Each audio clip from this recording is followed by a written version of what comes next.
Mayam Waibiri,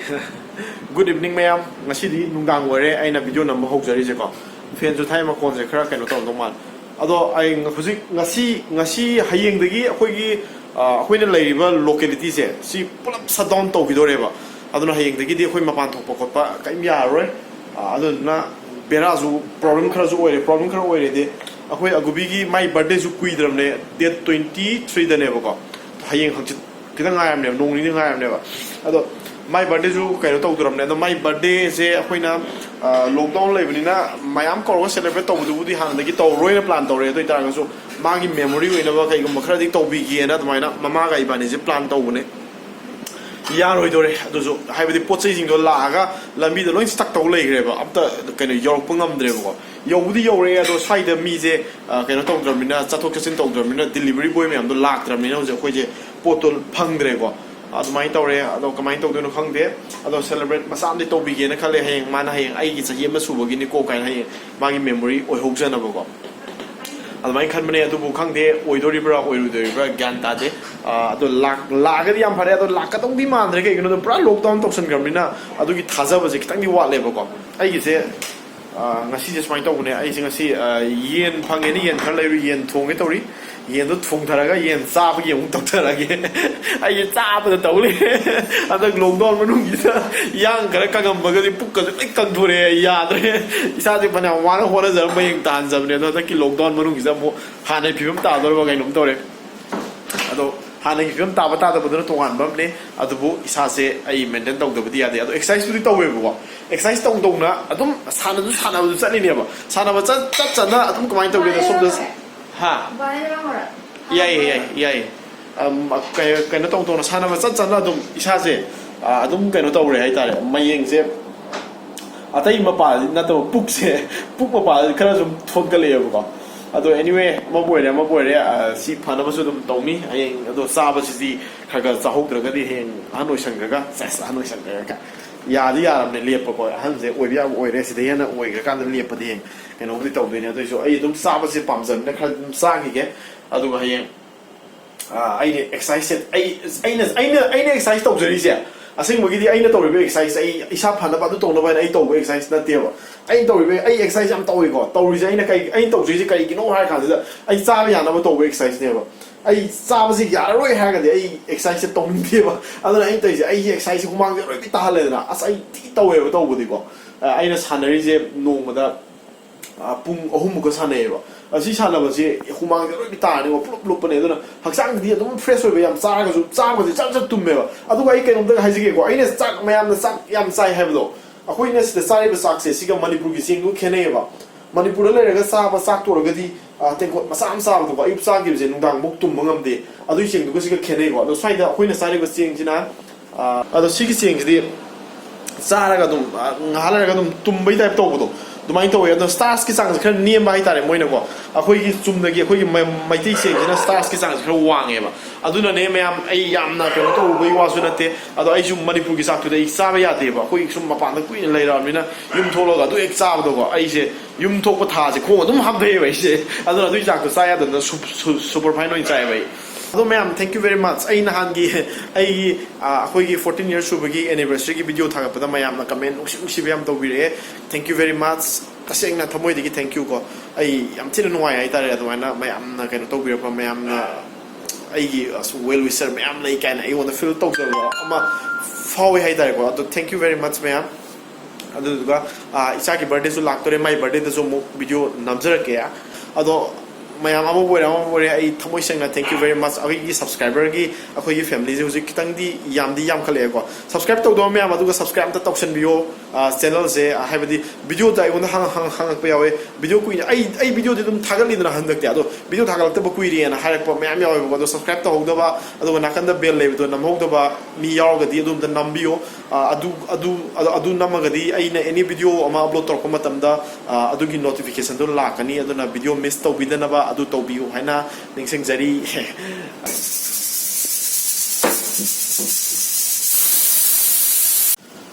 ai je somda ngau bo ko se horo gen to ne maru marang ke leiram dre du da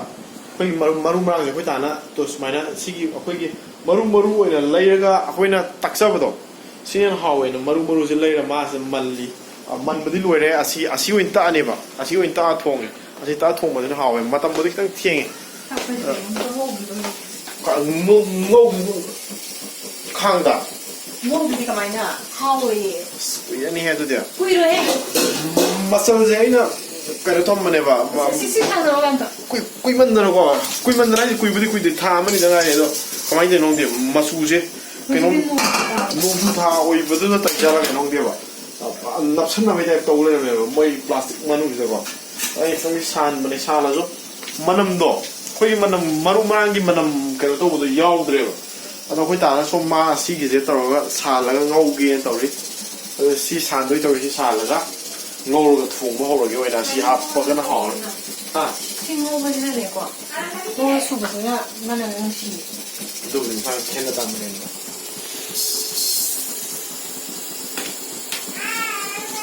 이거 새进那个呀，就炒一下，那新皮我吧， sa ke do re现在 asu kai no puri de kongau ja ta tingali da ha kongau ja ta tingali ju kai no matagi badi yo go do ra bani ko matagi badi moi na simya se man lu ga thung ma thak na ba ho ra khangau de angang se hai badi lockdown manung da ma di patana sa ho re amarom da jam kana ba ko kana ba hai badi akhoi gi ricardo di sahi ma phawo akhoi gi ma akhoi ga lemin na ba ke no tong de ko khoi myam je loina thabak to sin na mi na mama ju thabak chat ai ju thabak chat ma di ma na sahi ma phawo khoi myam je sat la ga su jam na ke no tong na sat ko do oidre ai am matam na ma ga dum lai re ba yum da lai bne ya me ai mama yum da lai bne ya me ma polo ko de ko da ma se amaro de yam lucky child ne hai ta ma de khoi ga dum lai ga chaw ram ne Bibi Bibi Mayam halau ni baby Bibi Bibi di ba Bibi Bibi lo ito nang ay ngasi di ma first time magi mapun sigi wina first time ko ngasi di chicken soup pitakera yen je ngasi di fresh yen ne ado mai chicken soup pitakera mai soup crab fully yo khoi mungi mayam gi thabak khosin na yo asi angang ji di mi ma di dum chena da ya da ba huji moi myam se thabak taw le mina aina mo angang se mo ai gong chena re sangita na sida kaino khalli kari ba sangita do jira khalli khoi ta na somda marum rang ngauri aduga chathoina somda larik pari ma like tawri aina somda agubi ga leiri agubi se mi yaw do batum ya de ma makut sa do kan lienge ma ji ko aduna ma di ek khadok puda ete sidai su nahan mai gi sigi kaino si chong tharak tana ma masi bera kai ma si khra lienge ko leng bani na ma je matan thadok pu ya de marumarang di tak paloi ge hojik amuk jira tak na ba jira khal asita ga ma taksara ne ai somda thung na ba taw hawrage ai khang thangat khre ado apron kai chakre phajabe apron da iya akoi ge agubi je ngasi mai ngasa ge soup phut pudu loire ba ma je ngasi first time ne ma soup thai je chicken soup ma je pitak siana pitak pone how bro cha ta how bro ngam to bro sugalan tayo magi pose ne se sida mai ma khong nam ne so yang thangat kani ga saw da khong nam ma thangat pa na traga khong se cross to ga thamba ma se mai to la dum lai am hong thai how bro cha xong hào đi cho hào đi sao sao yum yum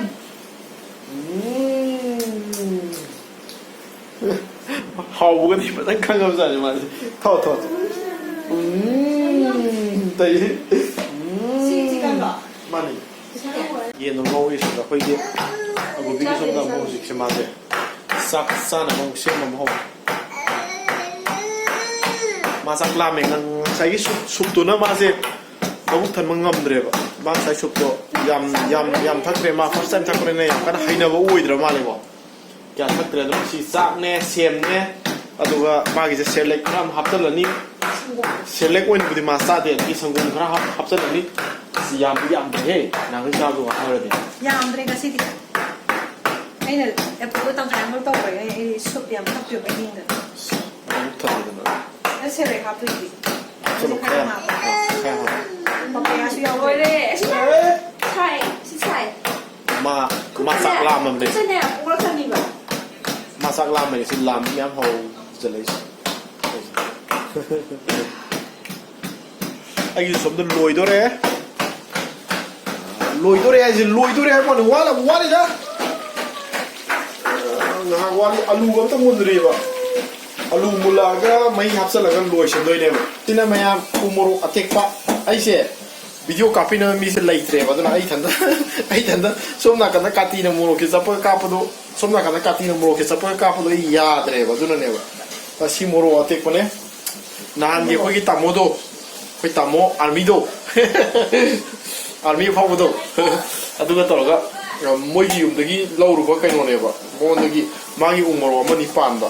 ꯑꯗꯒꯤ ꯑꯩꯅ ꯃꯉꯣꯟꯗꯒꯤ request ꯐꯖꯅ ꯇꯧꯔꯒ ꯑꯃ ꯑꯅꯤꯗ ꯂꯧꯒꯦ ꯇꯥꯃꯣꯅ ꯍꯥꯏꯔꯒ ꯃꯥꯅ ꯄꯤꯕꯤꯔꯛꯄ ꯎ ꯃꯣꯔꯣꯛꯅꯦ ꯑꯩꯈꯣꯏ ꯇꯥꯅ ꯌꯥꯝ ꯆꯥꯅꯤꯡꯉꯦꯅ ꯎ ꯃꯣꯔꯣꯛꯀ ꯀꯂꯦꯖꯥꯒ ꯀꯩꯅꯣ ꯇꯧꯕꯁꯦ ꯑꯩꯅ ꯁꯣꯝꯗ ꯎ ꯃꯣꯔꯣꯛꯁꯦ ꯀꯛꯑꯦ ꯁꯪꯒꯤꯇꯥꯅ ꯁꯤꯗ ꯃꯈꯟꯒ ꯀꯂꯦꯖꯥꯒ ꯃꯌꯥꯝ ꯌꯦꯡꯕꯤꯌꯨ ꯑꯩꯈꯣꯏ ꯁꯪꯒꯤꯇꯥꯅ ꯌꯦꯟ ꯃꯈꯟꯒ ꯌꯦꯟꯒꯤ ꯀꯂꯦꯖꯥꯒ ꯀꯛꯄꯒꯤ ꯃꯑꯣꯡ ꯃꯥꯏ ꯈꯨꯍꯩꯁꯦ ꯌꯥꯝ ꯃꯑꯣꯡ ꯇꯥꯕ ꯃꯑꯣꯡꯗꯅꯤ ꯃꯥꯅ ꯀꯛꯏꯁꯦ ꯌꯥꯝ ꯀꯨꯞꯅ ꯃꯆꯥꯒ ꯇꯧꯔꯒ ꯌꯥꯝ ꯐꯖꯅ ꯀꯛꯏ ꯃꯁꯤ ꯃꯦꯠꯂꯒ ꯆꯥꯅꯅꯕꯅꯤ ꯃꯥꯅ ꯀꯛꯏꯁꯦ ꯎ ꯃꯣꯔꯣꯛꯄꯨꯗꯤ ꯍꯧꯖꯤꯛ ꯑꯩꯅ ꯁꯣꯏꯕ ꯂꯣꯏꯈ꯭ꯔꯦ ꯃꯥꯁꯤ ꯂꯣꯏꯔꯒ ꯑꯩꯈꯣꯏꯒꯤ ꯃꯦꯠꯅꯕ ꯎ ꯑꯃ ꯂꯩ ꯑꯗꯨ ꯇꯧꯔꯒ ꯇꯛꯈꯥꯏꯔꯅꯤ ꯍꯥꯎꯔꯅꯤ ꯑꯗꯨꯒ Old MacDonald had a farm, E-I-E-I-O. Chick chick here, chick chick there, everywhere chick, everywhere chick. Old MacDonald had a farm, E-I-E-I-O. Chick here. Yes, everywhere Tao. everywhere chick. Tautre, chick tautre.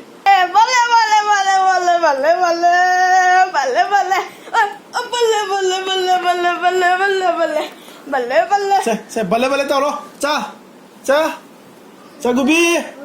Oh. Wow, hay sila. Wow, se bale. Ay, bale.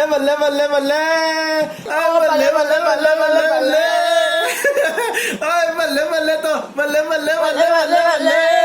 Oh, bale.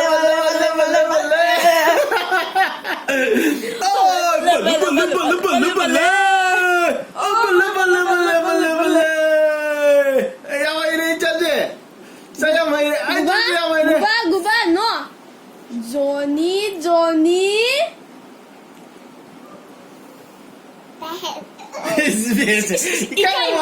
Ikan mo. Just. Papa. Yeah, Papa. Open your mouth. Hey, yaw ini. Kamu kasi. Open your mouth. Say, I'm dying. Open your mouth. Say, open your mouth.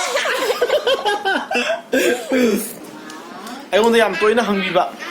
ꯑꯩꯒ ꯅꯨꯄꯤꯒ ꯁꯦ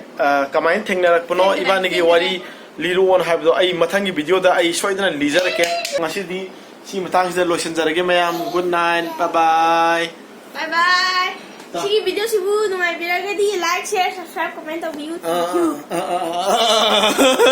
ꯑꯩꯈꯣꯏ ꯔꯤꯀꯥꯔꯗꯣꯒꯤ ꯆꯤꯝꯐꯥ ꯑꯣꯏ ꯂꯩꯔꯦ ꯁꯤ ꯃꯌꯥꯝ good night ꯕꯥꯏ